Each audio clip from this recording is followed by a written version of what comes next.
bird on a tree. I'm just sitting here.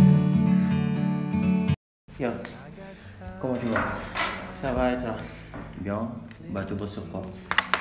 Bah, j'ai une soutenance La soutenance, c'est pour quand? pour la semaine prochaine. Et on te l'a donné depuis? Bah, ça fait 3 semaines maintenant.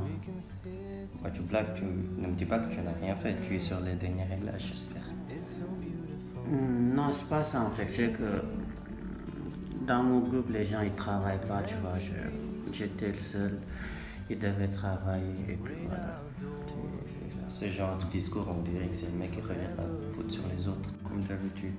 Moi qui pensais que tu avais pris des résolutions. Bah oui, cette année, ça va être mieux que les années précédentes. Hein. Je vais tout faire. Je vais tout réussir, Inch'Allah. Tu n'as pas l'impression de te répéter? Comment? On se connaît depuis combien d'années? Ça fait plus de 10 ans maintenant. Bah, chaque année, tu me sers le même discours. Chaque année, tu me dis que tu vas changer, que tu iras de l'avant, mais tu en es toujours au même stade. Voilà, tu dois connaître tes priorités, savoir qu'est-ce que tu dois faire exactement pour changer. Ok, il y a les filles, mais revois tes priorités et essaie d'aller de l'avant. Il n'y a que toi qui peux changer ta vie, tu es le maître de ton destin. Il n'y a que toi qui peux décider d'aller de l'avant et laisser beaucoup de choses de côté. Il va falloir faire des sacrifices pour atteindre un certain niveau. Ouais, souhaite-moi le meilleur. Enfin, comme d'habitude, je te souhaite le meilleur, tu es mon frère. Ok, merci. À la prochaine. D'accord. Ouais. Bon. J'espère que t'es pas assez bête pour prendre la réponse B. Mais t'es qui, toi? Je suis ta meilleure version. Chaque année, des milliards d'individus prennent des résolutions. Devenir plus productif, gagner plus d'argent, grandir. Mais en fin d'année, combien parmi eux ont atteint leur objectif? Combien parmi eux sont fiers de leur année? La plupart se répètent, toujours les mêmes histoires, toujours les mêmes excuses. Je n'ai pas assez de temps, c'est de la faute à autrui, j'ai pas eu assez d'opportunités. C'est dommage, moi, en fait, mais si vous n'avez pas eu l'année que vous voulez, c'est que vous l'avez décidé.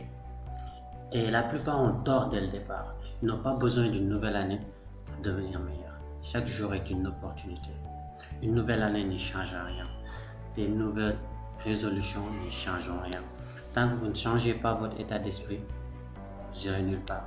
Vous allez stagner. Arrêtons de nous demander si les gens nous aiment ou pas. Il ferait mieux de travailler pour qu'ils nous respectent, pour qui nous sommes, pour ce que nous avons accompli. De l'amour, on en a tous respiré pendant 9 mois. Et dès qu'on comprend qu'on ne peut pas plaire à tout le monde, progresser devient plus facile. En fait, il y a des gens qui ne m'aiment pas. En fait. Des gens ne veulent pas me voir réussir. J'ai beaucoup d'ennemis, beaucoup d'adversaires. Et c'est difficile en fait, c'est très difficile. En 2020, il faut arrêter de croire que les gens nous veulent du mal, qu'on a des ennemis, que les gens ne veulent pas nous voir réussir. Entre nous, encore montrer au monde que vous avez des ennemis et que des gens sont jaloux de votre travail va vous aider à devenir une meilleure personne. Vous n'avez pas d'adversaire. Votre propre adversaire, c'est vous-même. Faites en sorte de devenir meilleur tous les jours. Chaque jour est une opportunité pour faire un pas de plus. Chaque jour est une opportunité pour progresser. En 2019, on a fait du mal à des gens. On les a vilipendés. On a parlé dans leur dos. D'autres en ont fait de nous. Mais que ceci nous serve de leçon. Qu'on apprenne de nos erreurs pour devenir meilleur tous les jours. Oui, mais et si j'échoue, qu'est-ce que je vais faire? Et n'ayez pas peur de l'échec. L'échec n'est rien comparé au succès. L'échec n'est qu'une partie visible de l'iceberg.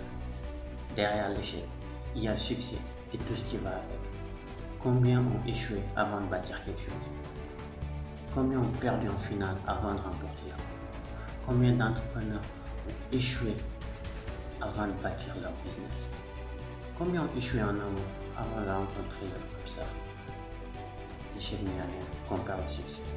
Ne voyez pas l'échec comme un ennemi à éviter, mais plutôt comme un mentor qui vous regarde. L'échec est une deuxième chance pour faire mieux. Si vous avez échoué, c'est que vous avez fait quelque chose qui n'allait pas.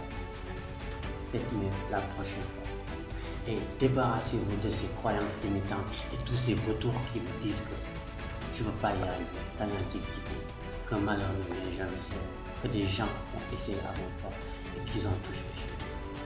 Regardez-les dans les yeux et dites-leur merci. Reprenez-vous, continuez à travailler et dans quelques années, ces mêmes personnes vont dire à qui veulent entendre comment est-ce que vous êtes connu. Il n'y a pas de limite. Tout est possible pour celui qui croit en lui, travaille dur, apprend de nouvelles choses et se donne les moyens de parvenir.